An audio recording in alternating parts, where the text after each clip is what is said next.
प्यारे विद्यार्थियों, आज अपन ग्रेजुएटी के इनकम टैक्स के अंदर ग्रेजुएटी के बारे में अध्ययन कर रहे हैं।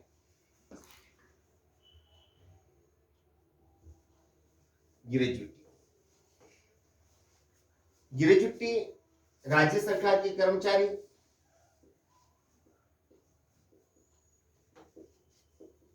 केंद्र सरकार के कर्मचारी,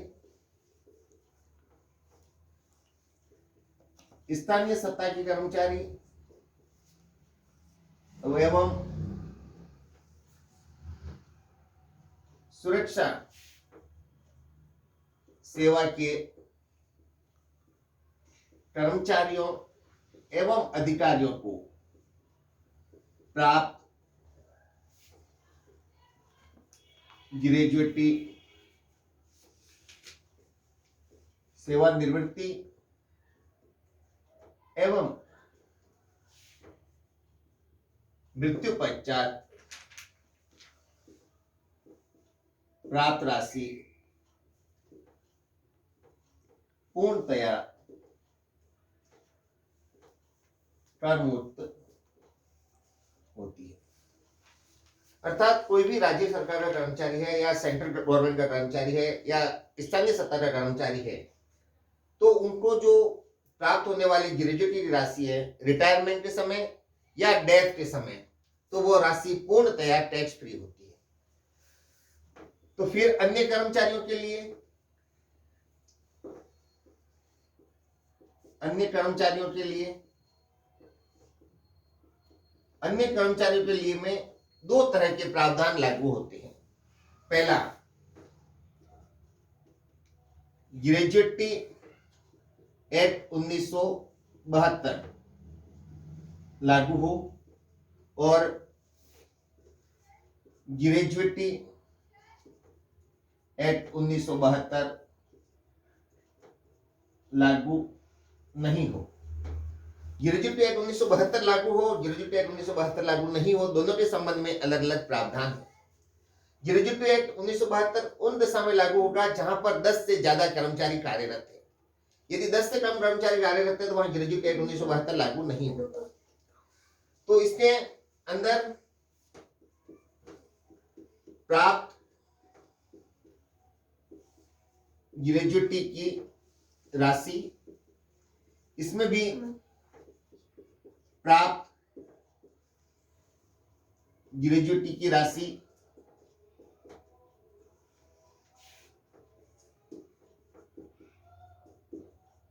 अधिकतम 20 लाख, इसमें भी अधिकतम 20 लाख। अब तीसरा, यदि ग्रेजुएटी एक्ट 1972 लागू होता है तो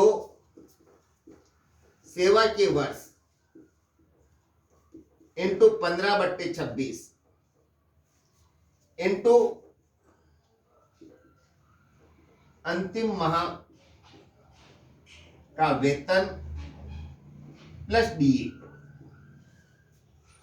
और यदि ग्रेजुएटी एक्ट 1972 लागू नहीं होता है तो सेवा के पूर्ण वर्ष इंटू 1/2 इंटू 10 माह का औसत वेतन। अब यहां पर सेवा के वर्ष अंतिम वेतन, यहां तो डीए सेवा शर्तों में हो अथवा नहीं हो, दोनों ही कंडीशन में यहां डीए शामिल होगा। और यहां पर डीए सेवा शर्तों में हो तो शामिल होगा, अदरवाइज नहीं।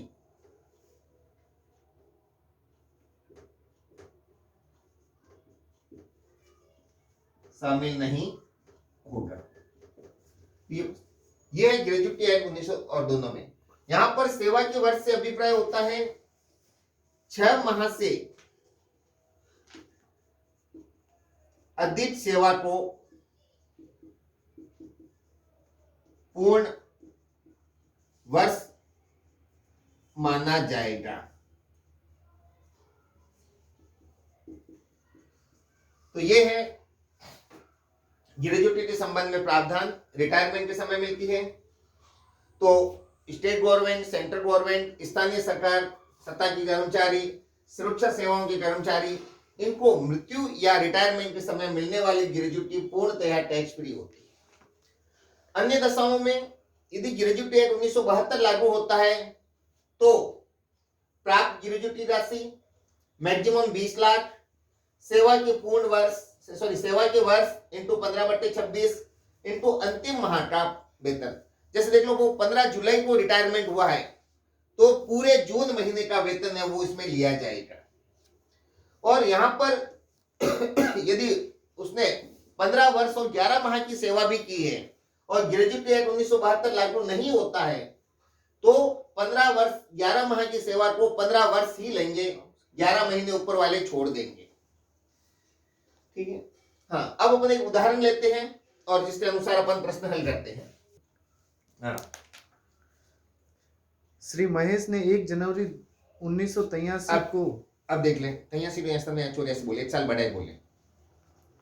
ठीक है। हाँ, बोल कहीं तो पूरा नहीं है। श्री महेश ने 1 जनवरी 1984 को नौकरी प्रारंभ की। Date of joining 1/1/1984। 1 जनवरी 2018 से उनका वेतन 31,500 17 था या 18 बोला? 1/1/2018 से इनका वेतन 31,500-900 31,500-900 49,500 के वेतनमान में 34,200 रुपए पर स्थिर किया गया था। पर स्थिर था। उन्हें मूल वेतन का 20% महंगाई भत्ता एवं 5% नगर क्षतिपूर्ति भत्ता 20% और सीसीए 5%, सिटी कंपनसेशन अलाउंस 5% मिलता है। उन्हें गत वर्ष में 3 माह के लिए पद स्थापना पर पेरिस भेजा गया। हाँ। जहां उनको 60,000 रुपए प्रति माह का अतिरिक्त भत्ता दिया गया। हाँ। एक्स्ट्रा अलाउंस 60,000 रुपए पर मंथ। वे 1 दिसंबर 2019 को सेवानिवृत्त हो गए। 1 दिसंबर 2019 को उन्हें रुपए 9 लाख रुपए की ग्रेजुएटी प्राप्त हुई। Gratuity received ₹9 lakh. कर निर्धारण वर्ष 2020-21 के लिए उनकी वेतन शीर्षक की सकल आय की गणना कीजिए यदि वे, एक मिनट, हाँ, यदि वे सरकारी कर्मचारी हो, एक कंपनी के कर्मचारी हो, राजस्थान विश्वविद्यालय के कर्मचारी हो। अब देख लो, तो अपन इस प्रश्न में पूरे सारे हेड पूछे हैं, अपन केवल इस प्रश्न में ग्रेजुएटी क्या कैलकुलेशन करते हैं। सरकारी कर्मचारी तथा विश्वविद्यालय कर्मचारी की दशा में यह माना गया है कि उन्हें छठे वेतन आयोग के प्रावधानों के तहत अभी तक नए वेतनमानों का लाभ नहीं दिया गया है। अच्छा, ठीक है। अपन जो पढ़ रहे हैं प्रश्न वो करंट ईयर में पढ़ेंगे और वेतनमान का लाभ मिलेगा और ग्रेजुएटी की मैक्सिमम लिमिट 20 लाख होगी। अब इस प्रश्न को अपन केवल ग्रेजुएटी के बारे में ही अध्ययन करेंगे। तो ग्रेजुएटी के बारे में अध्ययन करेंगे तो पहले यदि ग्रेजुएटी एक्ट 1972 लागू होता है तो क्या प्रावधान होंगे? प्राप्त ग्रेजुएटी की राशि, तो प्राप्त अमाउंट हुआ है ग्रेजुएटी का 9 लाख रुपए। तो ये अभी हटा देते हैं, ग्रेजुएटी एक्ट 1972 लागू नहीं होता है तो, ठीक है। हाँ, तो यहाँ पर प्राप्त ग्रेजुएटी की राशि, ग्रेजुएटी एक्ट 1972 लागू होने पर प्राप्त ग्रेजुएटी की राशि 9 लाख रुपए। दूसरा है अधिकतम 20 लाख। तीसरा है सेवा के वर्ष। अब सेवा के वर्ष अपन कैसे कैलकुलेशन करेंगे? डेट ऑफ ज्वाइनिंग है उसकी 1/1/1984, 1/1984 और डेट ऑफ रिटायरमेंट है 1/12/2019, 1/12/2019। 1 में से 1 गए 0, 12 में से 1 गए 11 और 16 और 19, 35 साल। अब यहां पर 35 साल 11 महीने और 0 दिन हुआ 6 माह से अधिक सेवा होने पर पूर्ण वर्ष माना जाएगा, अर्थात 36 वर्ष। तो यहां पर होगा सेवा के वर्ष 36 इंटू 15/26 इंटू अंतिम माह का वेतन प्लस डीए। अब यहां पर देखो इसको 34,200 पर स्थिर किया गया, तो यहां पर होगा 34,200 अंतिम महीने का वेतन जो फिक्स हो गया, प्लस इसका 20% डीए, 34,200 का 20%, 56 30 4 8 40 2 6840 6840। अब करो 36 इंटू 15 भाग 26 और ये हो जाएंगे 41,040 इंटू 41,040।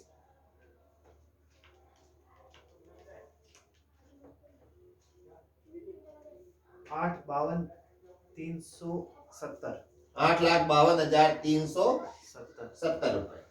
अब इनमें से जो न्यूनतम राशि होगी, जो लोएस्ट राशि होगी, वो एग्जेम्प्ट होगी। तो एग्जेम्प्ट अमाउंट हुआ, इसमें सबसे न्यूनतम 9 लाख, 20 लाख और 8,52,370। तो यहाँ पर 8,52,370 रुपए टैक्स फ्री होंगे और रिमेनिंग टैक्सेबल अमाउंट होगा taxable gratuity amount received 9 lakh और एग्जेम्पशन मिल गया इसमें ग्रेजुटी एक्ट 1972 लागू होने पर 8,52,370 रुपए।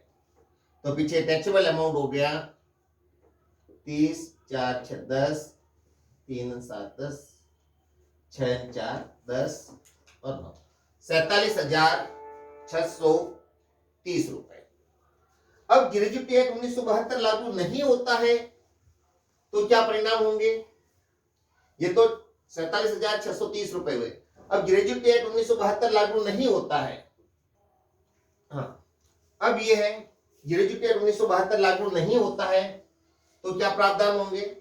वो प्रावधान ये होंगे, ग्रेजुटी एक्ट 1972 लागू न होने पर प्राप्त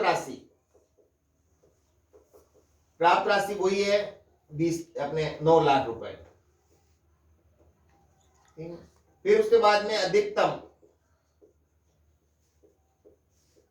है 20 लाख और फिर है सेवा के पूर्ण वर्ष। यहां पर सेवा हो रही थी अपने 35 साल और 11 महीने, तो यहां पर आएंगे सेवा के पूर्ण वर्ष 35 इंटू 1/2 इंटू 10 माह का औसत वेतन। तो मैंने इसको माना है कि उसकी 34,200 सैलरी उसकी फिक्स मान ली थी, ठीक है। तो 34,200 इसकी सैलरी फिक्स मान ली थी। तो इसमें देखो यहाँ एक गलती हुई है, तो 34,200 वेतन उसने 1 जनवरी 18 को था, तो 1 जनवरी 2019 को इसको इंक्रीमेंट लगेगा और इंक्रीमेंट लगेगा 900 का, तो यहाँ पर हो जाएगा 35,100 रुपए। तो इसकी सैलरी होगी 35,100 जनवरी में। अब इसका रिटायरमेंट हुआ है, वो डेट ऑफ रिटायरमेंट है इसकी, डेट ऑफ ज्वाइनिंग और डेट ऑफ रिटायरमेंट कौन सी है? डेट ऑफ रिटायरमेंट वापस बोल। 1 दिसंबर 2019। हाँ, 1 दिसंबर 2019 को रिटायर हुआ। डेट ऑफ रिटायरमेंट 1 दिसंबर 2019। अब 10 महीने का औसत वेतन लेते हैं, तो 10 महीने का औसत वेतन हुआ लास्ट जो इसका 1 जनवरी 19 को वेतन ये हुआ और 1 जनवरी 20 को इसका वेतन होगा। उस समय ये सेवा में भी नहीं था, दिसंबर में रिटायर हो गया, तो अपन लास्ट 10 महीने होंगे जनवरी, फरवरी, मार्च, अप्रैल, मई, जून, जुलाई, अगस्त, सितंबर, अक्टूबर। अब यहाँ लास्ट महीने लेने हैं, तो सैलरी होगी, पीछे से अपन 10 महीने स्टार्ट करते हैं, तो 11वां महीना, 10वां, 9वां, 8वां, 7वां, 6ठा, 5वां, 4था, तीसरा, ठीक है। तो यहाँ पर लास्ट 10 महीने की सैलरी हुई, वो बेसिक पे में कोई चेंज नहीं है, जनवरी से यही है। तो लास्ट 10 महीने की औसत सैलरी हुई 35,100।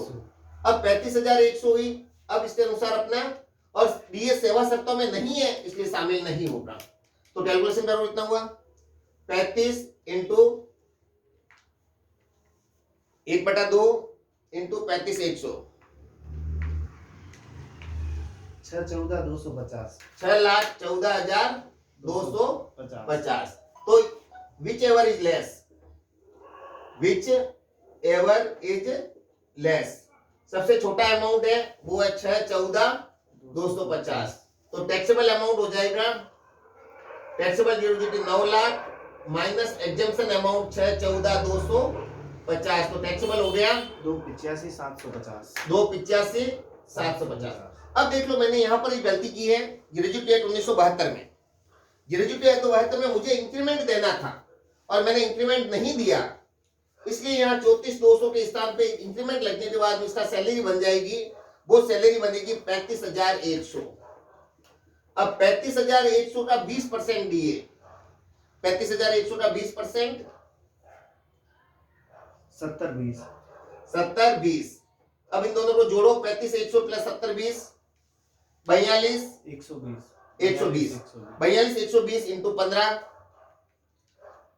भाग 26 इंटू 36 8,74,800 8,74,800। 74,800 अब 8,74,800 और टैक्सेबल अमाउंट ग्रेजुएटी हो जाएगी 8,74,800। 9 लाख माइनस 8,74,800 25,200 25,200। अब ग्रेजुएट एक्ट 1972 लागू होता है तो 25,200, और ग्रेजुएट एक्ट 1972 लागू नहीं होता है तो 2,85,750 की राशि पर टैक्स देना पड़ेगा। अब सुन लो, यहाँ पर मैंने गलती इसलिए की, मुझे इंक्रीमेंट लगाना था, ठीक है, कि उसका ये वेतन है वो 1 जनवरी 18 को है, तो 1 जनवरी 19 को इसका वेतन में इंक्रीमेंट लगेगा 900 रुपए का, जो मैंने पहले भूलवश नहीं लगाया। अब 1 जनवरी 19 को इसका 900 रुपए इंक्रीमेंट लगेगा तो वेतन हो जाएगा 35,100। इस तरह से ये ग्रेजुएटी अपने पास कर्मूर्त राशि की गणना हुई। धन्यवाद।